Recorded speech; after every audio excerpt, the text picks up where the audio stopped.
여러분, 오늘 우리가 읽은 이 16장 본문은 여러분들이 알고 계시듯이 사도 바울 전도팀의 두 번째 전도 여행의 시작입니다. 두 번째 전도 여행이라고 하는 이 부분을 우리가 언뜻 그냥 지나칠 수 있어요. 근데 잠시 한번 멈춰 생각해 보시죠. 첫 번째 전도 여행이 있었습니다. 끝났어요. 근데 다시 두 번째 전도 여행이 시작됩니다. 들으신 분들 계시겠지만 세 번째 전도 여행도 앞으로 이어질 것입니다. 그리고 많은 사람들이 만류했지만 다시 사도 바울은 로마로 네 번째 전도 여행을 떠나고 또 여러 차례의 전도 여행 끝에 그 로마에서 수감됩니다. 두 번째 전도 여행이 시작됐다라고 하는 이 사실을 통하여 우리는 사명을 받은 사람들이 그 사람의 삶을 움직이는 힘이 무엇인지 우리가 엿볼 수 있습니다. 바로 하나님께서 부여하여 주신 그 소명입니다. 내 계획으로 움직인 게 아니에요. 내 뜻과 내 형편에 맞춰서 움직인 게 아니에요. 광야교회 백성들이 그래하였듯이 하나님의 불기둥이 움직이면 같이 움직이고 하나님의 불기둥이 멈추면 그곳에 텐트를 치고 회막을 치고 머무르는 거예요. 우리는 사도행전의 역사 속에서 하나님께서 전도팀을 움직이시고 이끌고 가시는 그 하나님이 주도하시는 선교 여행을 목격하게 됩니다. 이렇게 내가 아니라 하나님께서 이끌고 간다는 그 이끄심에 순종할 때 우리의 삶에서 맺혀지는 열매가 바로 신실함입니다. 꾸준함이에요. 꾸준함이라고 하는 것은 진리에 붙들려 있다라고 하는 그 속성입니다. 여러분, 진리는요 발작적이지 않아요. 내가 하고 싶을 때 하고 내 컨디션 안 좋으면 안 하는 게 아니에요. 진리는 내 의지를 초월하는 하나님의 빛이시기 때문에 그 영적 엔진이 우리 안에 켜 있는 한 첫 번째, 그리고 두 번째, 세 번째, 네 번째, 그리고 끝까지 그 소명의 부르심대로 우리가 순종해서 나아갈 수 있는 것입니다. 한 번 순종한 후에 내 역할이 다 끝났다고 멈추지 않아요. 여전히 우리 안에 그 부르심이 완성되지 않았으면 소명의 사람들은 계속적으로 반복적으로 꾸준하게 그 음성을 쫓아 순종합니다. 지금요 사도 바울 팀이 두 번째 전도 여행을 떠나고 있습니다. 여러분, 지난주 예배 때 들으셨겠지만 이 두 번째 전도 여행이 시작할 즈음 이 전도팀에 큰 사건이 하나 있었어요. 그 1차 전도 여행의 리더격이었던 두 사람이 다퉜습니다. 바울과 바나바가 다퉜다고요. 다퉜는데 심히 다퉜어요. 그래서 전도팀이 깨어졌어요. 우리에게 이러한 일이 있었다고 한번 생각해 보세요. 전도팀 좋았다고요. 교회가 시작되었어요. 근데 그 교회 안에 리더격이었던 두 사람이 다퉜다고요. 그래서 교회가 깨어졌다고요. 그러면 우리는 어떻게 생각을 합니까? 끝이죠. 우리가 세웠던 전도 여행은 그 다음으로 미루죠. 그런데 오늘 보면 멈추지 않는다는 거예요. 설사 깨어졌다 할지라도, 설사 뜻이 달라 다투어서 분열되는 결과가 우리 눈앞에 있다 하더라도 우리가 우리의 계획이나 우리의 팀워크가 아니라 우리 내부에서 부르신 하나님의 명령을 따라 행하는 것이기 때문에 복음의 진보는 멈추지가 않아요. 저는 이 은혜가 저와 여러분들에게 있길 바랍니다. 믿음의 사람들이 살다 보면요 항상 좋은 일만 있는 건 아닙니다. 때로는 팀이 깨지기도 합니다. 때로는 다투기도 합니다. 때로는 우리가 생각했던 것과 전혀 다른 상황이 벌어지기도 합니다. 어떤 목사님은 선교지를 가기 위하여 많이 준비했는데 가정에 어려움이 있기도 해요. 일부 예배 때 조정희 목사님 말씀하셨지만 본인이 어떤 선교사님은 캄보디아에서 선교하시다가 그 사모님, 부인을 잃는 불행한 일을 겪었어요. 그러나 장례식을 치르고 다시 그 선교지로 돌아간단 말이죠. 왜 그렇습니까? 그 일을 맡기신 분이 내가 아니라 하나님이시기 때문에 우리는 우리가 생각하지 않은 어떠한 현상에 직면할 때 그때 비로소 내 계획에서 벗어나는 일을 경험할 때 그때 비로소 우리의 삶 속의 엔진이 무엇인지 분별할 수 있습니다. 오늘 사도 바울은 반쪽짜리 팀을 이끌고 본격적인 두 번째 선교 여행을 떠나고 있습니다. 자, 16장 1절에 보면 이 본격적인 전도 여행이 시작되는 장면을 우리가 읽을 수 있습니다. 같이 한번 읽어볼게요. 시작. 바울이 더베와 루스드라에도 이르매 거기 디모데라 하는 제자가 있으니 그 어머니는 믿는 유대 여자요 아버지는 헬라인이라. 바울이 더베와 루스드라에도 이르매, 그 바로 앞에 있는 41절에 한번 보시면요, 바울 두 번째 전도팀은 수리아와 길리기아를 다니며 교회를 견고하게 했다라고 되어 있습니다. 처음에 이 두 번째 전도 여행의 계획은 새로운 전도 루트를 개척하는 것이 아니었습니다. 우리가 지난주에 보았던 15장 36절에 보면 이런 구절이 있어요. 눈으로 한번 같이 보시죠. 15장 36절입니다. 며칠 후 바울이 바나바더로 말을 하되 우리가 주의 말씀을 전한 각 성으로 다시 가서 형제들이 어떠한가 방문하고자 하고. 두 번째 여행의 동기는 첫 번째 전도 여행을 통하여 형성된 교회들을 다시 가서 둘러보는 일이었어요. 그런데 루트가 조금 달랐습니다. 첫 번째는 여러분들이 알다시피 이 사이프러스라고 하는 이 바나바의 고향을 배를 타고 가서 거기서 내륙으로 아시아로 시계 방향으로 동그랗게 전도 여행을 하는 거였어요. 근데 두 번째 여행은 루트를 거꾸로 합니다. 조금 길은 험해요. 바다보다 어쩌면 더 험한 길이 이 산길이었을지 몰라요. 이 수리아 안디옥 지역에서 출발하여 위쪽으로 길리기아 지역으로, 이 길리기아 지역에 다소가 있었어요. 다소는 이 바울의 고향이었습니다. 1차 전도 여행 때는 방문하지 않았던 지역이에요. 길리기아 쪽으로 올라가서 다시 더베와 루스드라 지역으로 가는 겁니다. 무슨 얘기하는지 잘 집중이 안 되시죠? 우리가 생소한 땅이어서 그래요. 비유컨대 이거랑 비슷해요. 우리가 서울이 바울과 바나바가 있었던 안디옥 교회라고 생각하자면 첫 번째 전도 여행은 배를 타고 저기 산둥반도 쪽으로 간 거예요. 중국으로. 그래서 거기서 베이징 북경 해가지고요, 이 신의주까지 이렇게 시계 방향으로 돈 거예요. 배를 타고 건너가서. 그런데 2차 전도 여행은 배를 타고 산둥반도로 건너가는 것이 아니라 평양으로 올라가는 거예요. 그래서 평양을 지나서 신의주로 해서 북경으로 해서 이렇게 내려오는, 역순으로 도는 거죠. 그렇게 계획을 세웠던 겁니다. 그래서 더베와 루스드라 지역에 이르렀어요. 아시다시피 이 더베 지역은 1차 전도 여행에서 터닝 포인트였어요. 루스드라에서 돌에 맞아 죽을 뻔했다고요. 바울 전도팀이. 어쩌면 어떤 사람들은요, 바울이 이때 죽지 않았을까, 죽을 뻔한 것이 아니라 어쩌면 거의 숨이 끊어진 상태가 아니었을까. 나중에 사도 바울이 본인이 3층 천, 하나님의 천국을 다녀온 간증을 해요. 그래서 많은 학자들이 사도 바울이 언제 죽었다가 다시 말해서 천국을 갔다 왔을까, 꿈에 갔다 온 것이 아니라 아마 루스드라에서 돌에 맞아 죽었을 때 그때가 아니었을까, 많은 사람들이 미루어 짐작할 정도로. 이 루스드라 지역에서는 크게 박해를 받았던 지역이에요. 피해서 더베로 갔다가 더베에서 다시 유턴을 해서 돌아온 게 1차 전도여행 아닙니까? 이제 2차 전도여행은 이 길리기아 지역을 지나서 더베, 루스드라까지 이르는 겁니다. 이렇게 하나님께서 주신 사명이 멈추지 않고 순종하면서 나아가자 이 루스드라에서 하나님께서 귀한 만남을 하나 허락하십니다. 그 사람이 우리가 잘 알고 있는 디모데입니다. 다시 한번 읽어볼까요? 디모데에 대해서 2절과 3절에 나오는데 1절 후반부에 거기에 디모데라 하는 제자가 있었다. 그의 어머니는 믿는 유대 여자요 아버지는 헬라인이었다라고 소개하고 있고, 2절과 3절을 같이 한번 읽어보겠습니다. 시작. 디모데는 루스드라와 이고니온에 있는 형제들에게 칭찬받는 자니 바울이 그를 데리고 떠나고자 할새 그 지역에 있는 유대인으로 말미암아 그를 데려다가 할례를 행하니 이는 그 사람들이 그의 아버지는 헬라인인 줄 다 알미노라. 하나님께서 허락하신 한 사람과의 만남이 있는데 디모데입니다.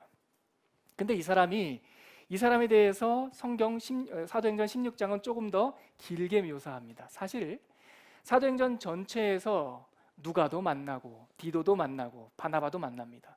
여러 등장인물이 나오지만 사도행전 28장까지 전체 내용에서 한 사람을 이렇게 자세히 소개하는 게 드문 일입니다. 그의 어머니에 대해서, 그의 혼혈되었다라고 하는 출생에 대해서, 또 그가 칭찬받는 사람이었다라는 것, 그리고 그가 이 나이 되도록 아직 할례를 받지 않았다는 것을 아주 꼼꼼하게 설명을 합니다. 물론 디모데가 앞으로 바울팀, 이 전도팀의 아주 리더적인 역할을 하기 때문이기도 하지만, 이 디모데라는 사람이 상징하는, 그 디모데라는 사람에게 담겨있는 그 상징성이 있기 때문에 그래요. 그런데 저는 어제 이 본문을 앞뒤 문맥을 따라 묵상하다가 이 길게 설명하고 있는 디모데에 대한 설명이 의도를 가지고 설명하는 게 아닌가라고 하는 생각을 추측을 해봤어요. 그리고 다시 한번 지난주에 읽었던 15장 36절에서 40절까지 첫 번째 전도팀이 출발할 때 다투었던 그 사실과 그 이야기와 오늘 우리가 읽었던 16장 1절에서부터 5절까지 이야기가, 이게 하나의 세트와 같은 느낌이 들었어요. 이게 히브리 문법에는 비슷한 이야기를 반복적으로 설명하여서 그 이야기 속에 담겨있는 주제를 강조하는 이 수사법이 있어요. 그것을 유사평행법이라고 해요. 비슷한 내용이 전혀 다를 것 같은 비슷한 내용이 두 개가 반복되면서 그 속에 담겨있는 메시지를 강조한다고요. 자, 보십시오. 지난주에 묵상했던 15장 후반부입니다. 전도팀이 싸웠어요. 그래서 전도팀이 갈라졌어요. 그래서 바울의 전도팀은 반쪽짜리 팀이 되었어요. 바나바는 마가를 데리고 다른 곳으로 갔고, 이 바울은 실라와 함께 북쪽으로 떠나기 시작했어요. 어려움이 있었어요. 안 좋은 일이에요. 그런데 이 안 좋은 일이 있은 후에 성경은 그 분쟁하고 다퉜던 싸움에 대하여 논평하지 않아요. 그냥 그대로 진술만 해요. 여러분, 진술과 해석은 다른 일이에요. 우리가 경험하는 사건과 그 사건에 대한 해석은 차원이 다른 일이라고요. 싸웠어요. 그러면 우리는 어떻게 해석합니까? 안 좋은 일이 있었다라고 해석해요. 근데 지난주에 살펴보았던 본문에는 그 싸우고 갈라지고 다투었던 일, 그 진술, 그 사건의 기술 다음에 뭐라고 성경은 이야기합니까? 41절입니다. 15장 41절 같이 한번 읽어볼게요. 시작.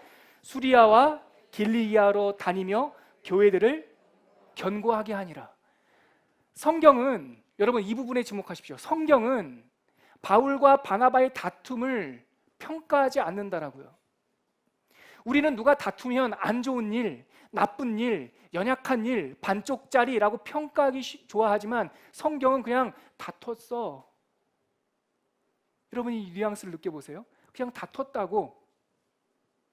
안 좋은 일이잖아요. 하나님 반쪽짜리가 됐으니까 형편이 안 좋아진 거네요. 아니 다퉜어. 그 다음 일에 대해서 하나님의 플랜이 있는 거예요.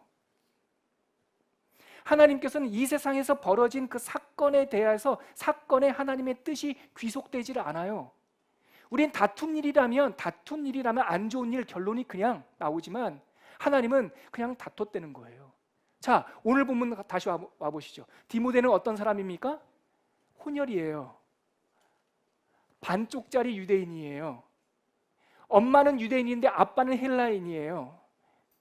요아킴 예레미야스라고 하는 네덜란드 출신의 독일 학자의 책이 한 권 있는데, 예수 시대의 예루살렘이라는 책이 있어요. 거기 보면 이 바울이 활동했던 이 시대의 유대인들의 풍습에 대해서 자세히 설명하는데, 디모데와 같은 사람들에 대한 설명이 나와요. 뭐냐? 당시에 혼혈 유대인들이 있었다는 거예요.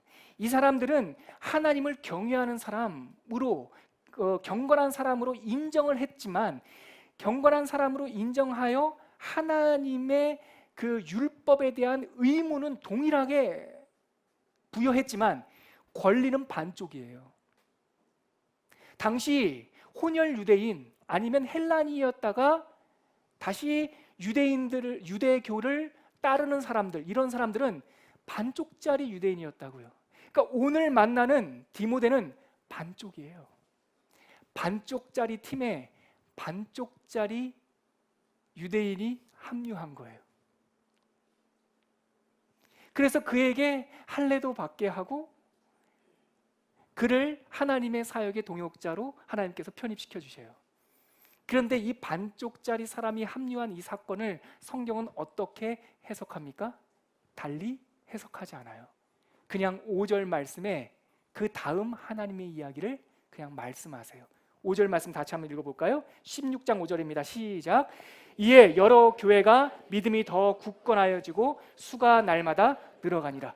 보세요. 16장 5절 말씀이 15장 14절, 41절 말씀하고 비슷해요.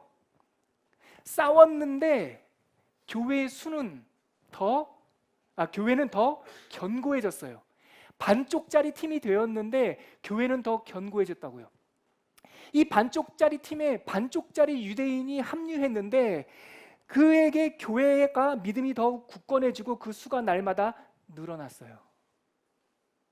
여러분, 여기에 하나님의 중요한 메시지가 있습니다. 하나님의 역사, 하나님의 이야기는 우리의 어떠함으로 영향받지 않는다는 사실이에요. 왜냐하면 이것이 바로 제가 말씀드렸듯이 이것이 우리의 일이 아니라 하나님의 일이기 때문에 그래요. 하나님의 일이기 때문에 우리의 연약함이나 우리의 핸디캡이나 우리의 상황적 형편에 따라서 이것이 뒤집어졌다가 다시 뒤집어졌다 하지 않는다고요. 존 칼빈이라고 하는 종교개혁자는 이런 멋진 표현을 썼어요. 우리 전능하신 하나님은 그의 역사를 운행하실 때 굽어진 막대기를 들고서라도 또 휘청거리는 절름발이 말을 타고 간다 하실지라도 바르게 선을 그어 가실 수 있다. 누가? 우리 하나님께서. 지금 보세요. 절름발이 말처럼 상황이 녹록하지 않은 반쪽짜리 팀이 되었고 굽어진 작대기처럼 혈통적으로는 반쪽짜리 유대인이 합류했는데 하나님은 그 디모데에 대해서, 그 바울에 대해서, 이 전도팀의 형편에 대해서 해석하는 것이 아니라 하나님의 교회가 믿음이 더욱 굳건해지고 그 수가 날마다 늘어간다라고 하는 하나님의 이야기가 멈춤 없이 기록되고 있는 거예요. 여러분, 우리들의 삶의 주권이, 주인이 누구에게 있는지 확인하는 이 예배가 되시길 바랍니다. 살다 보면요, 우리의 인격의 부족함 때문에 우리가 판을 어렵게 만들 수가 있어요. 나중에 깨닫죠. 아이고, 왜 이렇게 미련했을까, 못났을까. 살다 보면 우리의 능력의 부족함으로 하나님의 복음이 조금 지연되는 듯한 느낌이 들기도 해요. 그럴 때 내가 조금 더 잘났으면, 내가 좀 더 믿음이 좋았으면, 그렇게 낙심할 때도 있어요. 근데 하나님의 이야기는 방금 우리가 읽었던 이 말씀처럼 우리의 형편에 따라 좌지우지되는 게 아님을 우리가 믿고, 하나님께서 우리에게 주신 이 사명이 하나님께로부터 시작된 것이라면 우리의 모든 연약함과 굽어진 것과 우리의 부족함을 뚫고 행하시는 하나님의 주권을 발견하고 담대히 믿음으로 하나님께 의존하는 그런 믿음의 성도들이 되시기를 주님의 이름으로 축원합니다. 그런데 보니까 바울이 디모데를 할례를 받게 해요. 저는 여기에서 바울이 변화된 모습, 다른 말로 깨달은 모습을 발견합니다. 4절 한번 보시겠습니까? 4절, 16장 4절 시작. 여러 성으로 다닐 때에 예루살렘에 있는 사도와 장로들이 정한 규례를 그들에게 주어 지키게 하니. 보십시오. 바울 전도팀이 여러 성으로 다니면서 그들에게 전해준 것이 무엇입니까?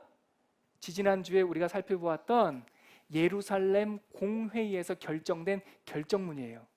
예루살렘 사도들과 장로 야고보가 함께 결정한 그 결정문 뭐였습니까?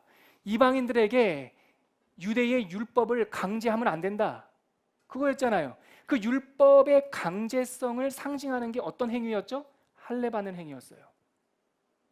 예루살렘에서부터 올라온 온전한 유대교 그리스도인들이 이방인들에게 할례 받기를 강조했다고요. 그래야지만 하나님의 백성으로 입양되는 것이라고 그들은 주장했습니다. 이것 때문에 갈등이 일어났고 바나바와 바울이 안디옥 교회의 대표가 되어서 예루살렘에 방문한 후에 그 예루살렘 공회의를 통하여서 그것은 가당치 않다, 이방인 형제들에게 할례라고 하는 율법을 짊어지우지 말고 우상을 섬기는 것과 그리고 피채 먹는 것과 남의 것을 탐하는 것, 이 소수의 이 노아 율법, 모세 율법이 오기 전부터 우리들에게 주어진 이 자연 율법을 지키는 것만으로도 충분하다. 할례를 강제하지 말자라고 결정했다고요. 지금 다니면서 그 결정문을 전해주고 있는 바울 팀이 디모데에게 뭐를 받게 했다고요? 할례를 받게 했다고요. 여기서 바로 하나님의 유연성, 복음의 진리성을 우리가 발견하게 되는 거예요.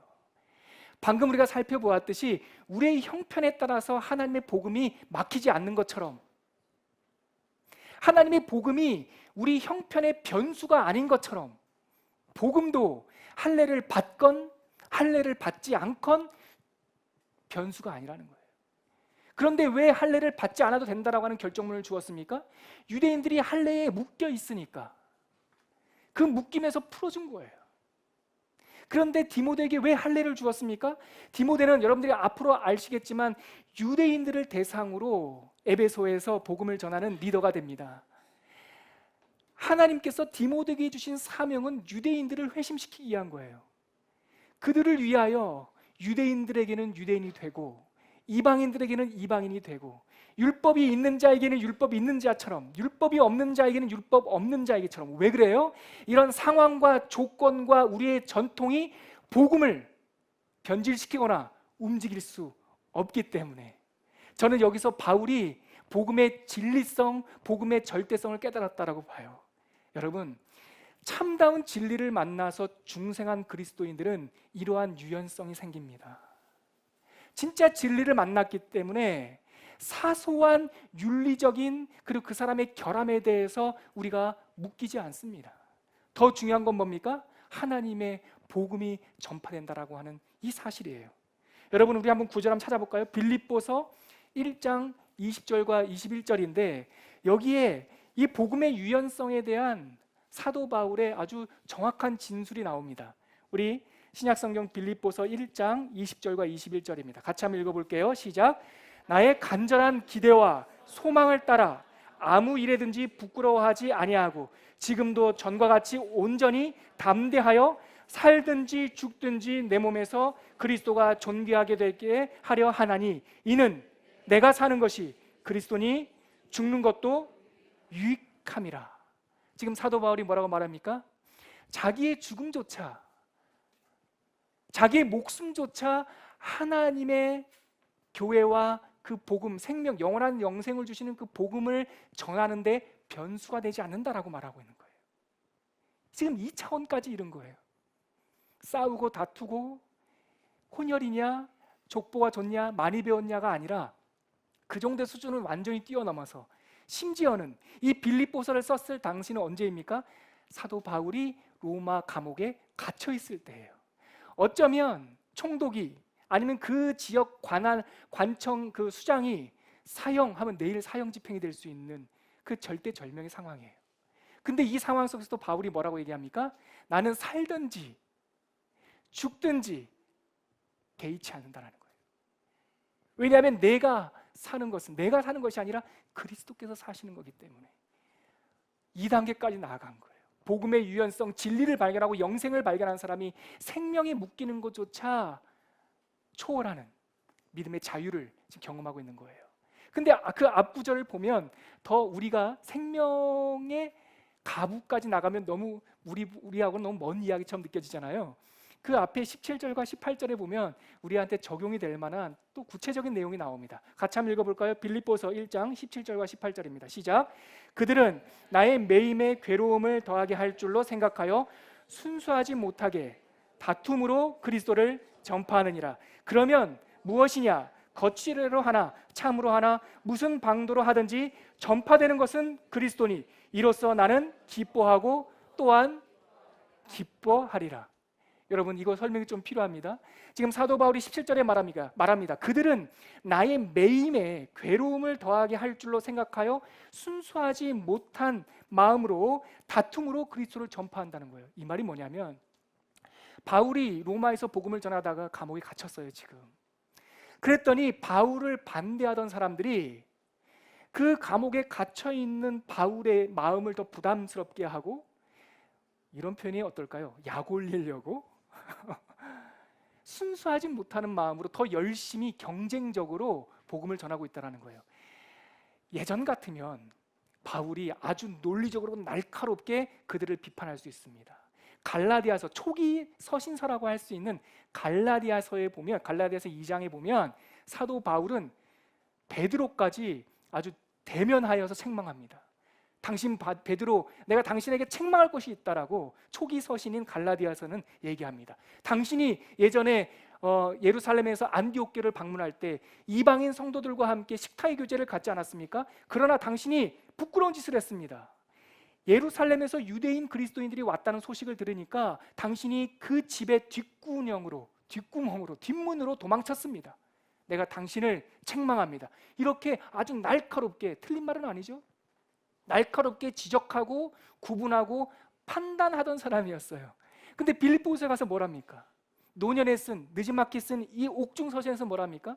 어떤 사람들은 자기를 괴롭게 하려고 지금 복음을 전하고 있는데, 18절, 그러면 무엇이냐? 거칠애로 하나 참으로 하나 무슨 방도로 하든지 전파되는 것은 누구이니? 그리스도이니 내가 기뻐하고 또한 기뻐한다. 와, 엄청난 단계까지 이른 거예요. 진리의 맛이, 진리가 그 사람의 지식뿐만 아니라 그 사람의 심장뿐만 아니라 모든 오감과 인격까지 스며들어서 복음이라고 하는 그 메시지를 전함에 있어서 다툼과 부족함과 연약함을 초월하는 복음의 유연성을 선언하고 있는 겁니다. 아침 예배 1부서부터 우리가 이렇게 적용했습니다. 여러분, 요즘 시대에 우리가 살다 보면 저 사람은 좀 예수 믿는다고 좀 안 했으면 좋겠어요. 회사 다니다 보면 저 사람은 밥 먹을 때 기도 좀 안 했으면 좋겠어요. 그런데 많은 사람들한테 저 사람 왜 저래? 라고 말하는 그 사람이 꼭 식사할 때 기도하고요. 저 사람만은 예수님 얘기 안 했으면 좋겠는데 회식 자리 가면 나는 교회 다니기 때문에 술 안 먹어요, 이런 사람이 있어요. 또 어떻습니까? 우리가 교회 생활 하다 보면 신문에서 회자되는 어떤 교회, 스캔들에 휘말린 교회들 보면 우리가 부끄러워요. 그래서 쉽게 판단해요. 저 교회는 교회가 아닌 것 같아요. 저 교회 다니는 성도들한테 무슨 복음이 전파될까 우리가 판단하고 마치 재판관에 앉은 사람처럼 평가하는 경우가 많아요. 아직 우리가 복음으로 깊게 그 은혜를 누리지 못한 증거가 아닐까요? 그 사람들의 스캔들, 그 사람들의 그런 추문이 옳다는 얘기가 아닙니다. 그러나 여러분, 그들의 추문이나 그들의 연약함이나 그들의 다툼이나 그 교회의 리더의 부족함을 초월하시는 하나님의 역사를 우리가 믿어야 될 줄 믿습니다. 교회 같지도 않은 교회, 어쩌면 부끄러운 그러한 사람들의 모임을 통해서도 복음은 전파돼요. 거칠거나 다툼이나 연약함으로 전파돼도 그 가운데 전파되는 것이 그리스도니, 빌립보서 말씀해 보니까 우리가 기뻐하고 또한 기뻐한다. 판단 중지하시길 바랍니다. 판단을 중지하고 누구를 향하여 눈을 맞춰야 되겠습니까? 하나님을 향하여 눈을 맞춰야 됩니다. 그러면 16장 5절 말씀이 우리들의 삶에서 울리는 것이죠. 믿음이 더욱 견고하여지고 교회의 수가 더욱 많아지더라. 하나님의 계획은 우리의 계획과 달라요, 여러분. 이게 바로 사도행전 전반에 흐르고 있는 하나님의 주도성이에요. 우리의 열심이 아니라 하나님의 열심이 교회를 이루어 간다는 겁니다. 그래서 성령, 이 사도행전은 바울 행전, 베드로 행전, 바나바 행전이 아니라 성령의 행전인 거예요. 처음부터 그랬어요. 처음부터. 이게 마귀의 생각과 하나님의 생각이 다른 거예요. 마귀의 생각은 처음에 예루살렘 교회가 부흥하자 어떤 생각을 했습니까? 핍박을 주자, 스캔들을 일으키자, 다툼을 일으키자. 그래서 이 교회가 흩어지게 하자. 그러면 오순절 마가의 다락방에 내린 그 성령의 불길이 꺼질 거야. 다투게 하자고요. 사도행전 6장 이야기입니다. 핍박을 주자고요. 스데반 집사 7장의 이야기입니다. 그 다음에 스데반 집사를 죽인 것이 부족하여서 사도 중에 야고보를 순교하게 한 게 12장입니다. 핍박과 추문과 죽음이 있었어요. 그런데 여러분, 안타깝게도 마귀의 생각은 틀렸어요. 왜냐하면 그 하늘에서 내려온 성령의 불은 핍박으로, 추문으로, 우리의 부족함으로 꺼지지가 않아요. 거기가 마귀의 한계죠. 꺼지지 않는 불을 핍박을 줘서 흩어버리면 어떻게 됩니까? 그 불이 꺼지지 않는데 자꾸 흩으면 어떻게 돼요? 그 불이 퍼지는 거죠.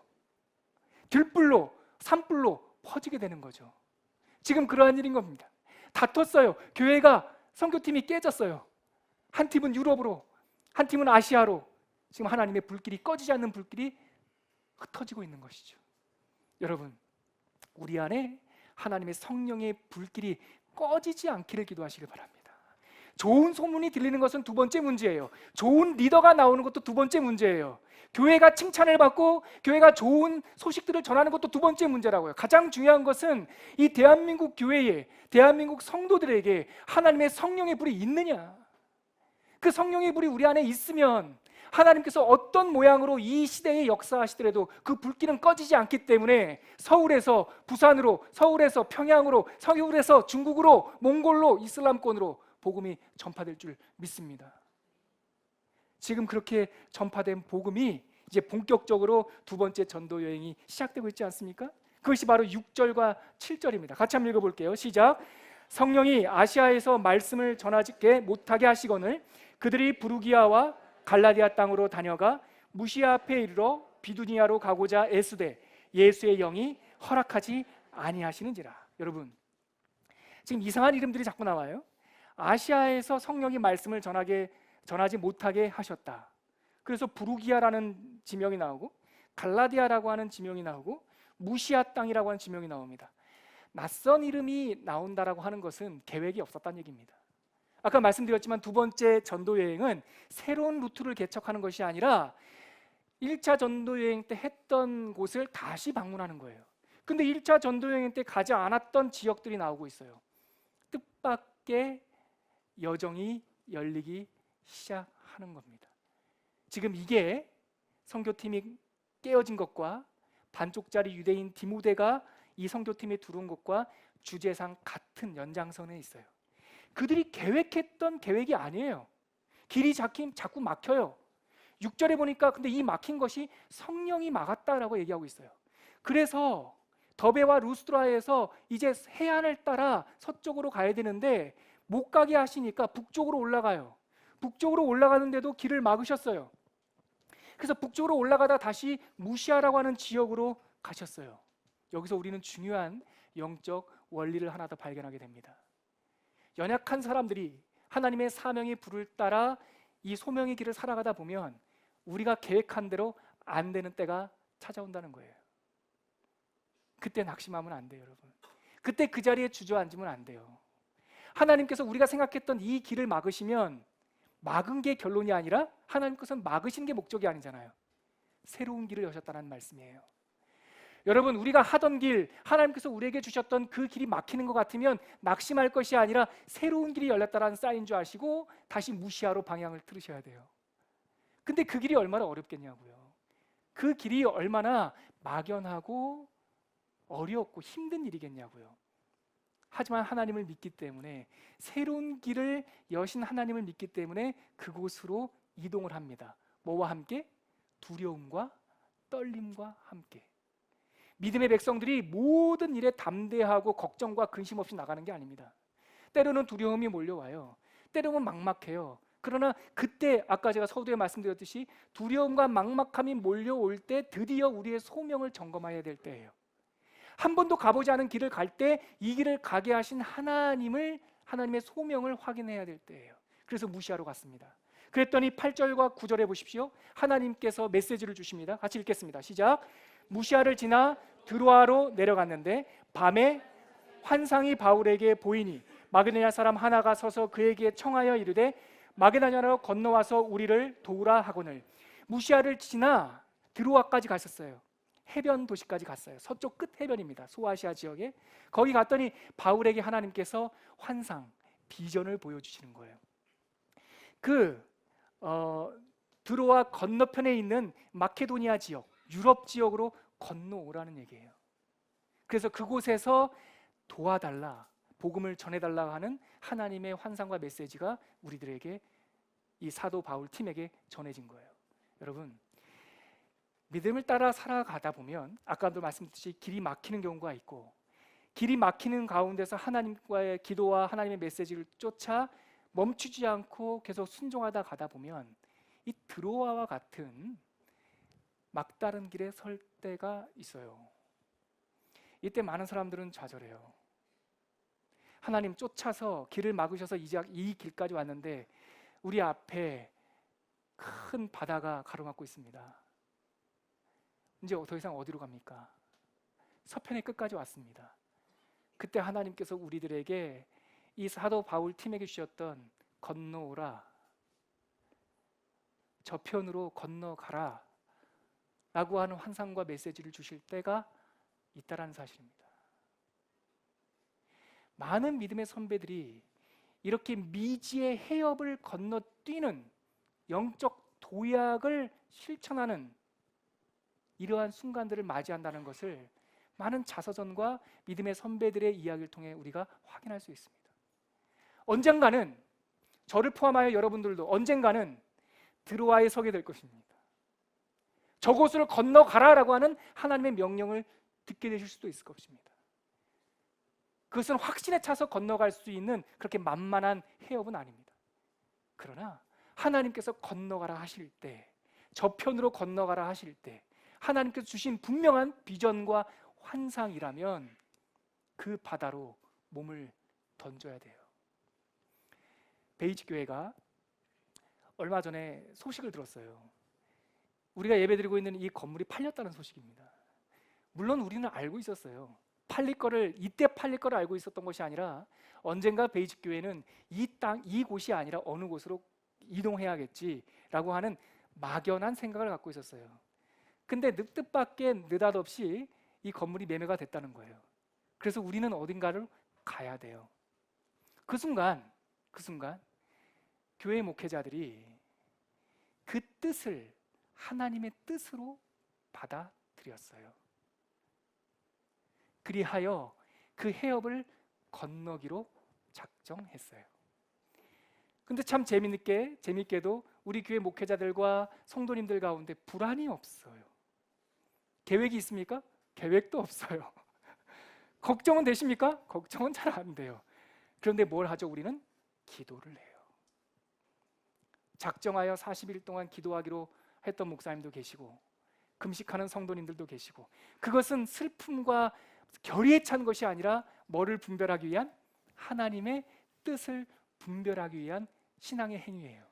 바다를 건너는 것이 어려운 일이 아니라 하나님의 뜻을 분별하는 것이 가장 중요한 일이에요. 하나님의 뜻을 분별했다면 그 바다에, 그 해협을 건너갈 수 있는 거예요. 여러분들도 어쩌면 드로아 앞에 서실 수 있습니다. 길이 막힌 것 같은 답답함을 느낄 수 있습니다. 뜻을 분별하십시오. 기도하십시오. 하나님께서 저편으로 건너가라라고 하는 메시지를 주신 것이라면 그곳이 내가 한 번도 가보지 아니한 마게도니아 지역이라 할지라도 건너가게 하십니다. 하나님께서 그 해협을 건너서 소명의 항구에 다다르게 하실 것입니다. 가장 중요한 관건은 무엇입니까? 하나님의 비전을 보았느냐라는 거예요. 하나님의 환상을 보았느냐라는 거예요. 베이직 교회가 하나님의 비전과 환상을 보았다면 두려워할 것이 없고 근심할 것이 없고 걱정할 것이 없이 뭐만 하면 됩니까? 믿고 기도하고 그 하나님의 뜻에 우리의 의지와 우리의 손발을 결박하는 일이에요. 이 내용이 바로 10절에 나옵니다. 우리 16장 10절 같이 한번 읽어볼게요. 시작. 바울이 그 환상을 보았을 때 우리가 곧 마게도냐로 떠나기를 힘쓰니 이는 하나님이 저 사람들에게 복음을 전하라고 우리를 부르신 줄로 인정함이로라. 자, 하나님의 환상을 보았어요. 하나님의 뜻을 알게 되었다고요. 그 다음에 우리의 모델이 되는 이 선교팀이 어떠한 결정과 실천을 했는지 10절에 이 행동의 원칙이 다 나와 있어요. 하나님의 뜻을 분별하자마자 10절에 뭐라고 나와 있습니까? 바울이 그 환상을 보았을 때 우리가 뭐요? 곧. 볼펜이 있다면 여기 동그라미 쳐야 돼요, 여러분. 성경에 체크하는 게 어렵지 않다면 이거에 여러 번 동그라미를 쳐야 돼요. 곧 하나님의 말씀이 우리들에게 분명한 환상을 주셨다라고 하는 하나님의 뜻을 분별했다면 지체하지 않고 곧 그 다음에 어떤 내용이 있습니까? 마게도냐로 떠나기를 뭐하니? 힘쓰니. 힘써야 될 일이에요. 우리의 타성과 우리의 관습과 우리의 습관의 이 인력이 너무나 강해요, 여러분. 얼마나 좋습니까? 동판도 있고 나무도 있고 에어컨도 있고 여러분들이 습관이 이 예배에 익숙해져 있고 떠나야 되려면 쉽지 않아요. 힘써야 돼요. 이곳에 주저앉고 싶은 마음을 자꾸 뿌리 뽑아야 돼요. 애써야 돼요. 그 다음에 어떤 내용이 나옵니까? 이는 하나님이 저 사람들에게 복음을 전하라고 우리를 부르신 줄로 인정함이로라. 여기서 더 중요한 단어가 나옵니다. 여기서 인정함이로라라고 하는 단어에 주목해 보세요. 우리나라 한글로는 인정이라는 것이 동의하다, 알다 이런 느낌이 드는데 이 원래 성경, 신약 성경에 보면 이 인정함이라는 단어가 아주 독특한 단어를 써요. 그게 이 신약 성경 언어로 숨비바조라고 하는 단어예요. 숨비바조. 이게 숨이라는 것과 비바조라는 말의 합성어인데 이게 묵다라는 뜻이에요. 묵다, 결박하다. 다른 성경에 보면 에베소서 말씀에 보면 에베소서 4장 16절에 보면 이런 구절이 있어요. 제가 한번 읽어드릴게요. 들어보세요. 에베소 4장 16절. 그에게서 온 몸이 각 마디를 통하여 도움을 받음으로 연결되고 결합되어 각 지체의 분량대로 역사하여 그 몸을 자라나게 하며 사랑 안에서 스스로 세우느니라. 이게 뭐냐면 교회론에 대한 이야기인데 교회는 예수 그리스도를 머리로 삼아서 각 지체가 연결되고 결합됐다라는 말로 써요. 그러니까 우리가 예수 그리스도와 함께 뭐가 된 거예요? 결합된 거예요. 붙은 거를 떠나서 한 몸이 된 거예요. 여기서 연결되고 결합되다 할 때 쓴 단어가 숨비바조예요. 그냥 붙어 있는 게 아니에요. 물로 종이와 종이를 붙어 놓으면 물기가 다 마르면 바람 불면 훅 날아가죠. 이게 아니라 한 몸이 돼버린 거예요. 이 단어를 신약 성경에 처음으로 인정하다라는 단어에 사용해요.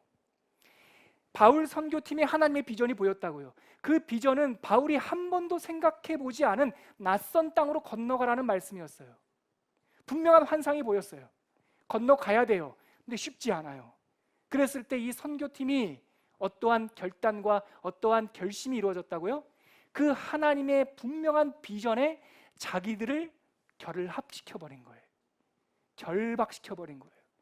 내 뜻과 내 생각과 내 마음으로는 도저히 건너갈 수 없지만 하나님의 뜻이 그렇다면 우리가 그 뜻에 우리의 삶을 묶어버린 거예요.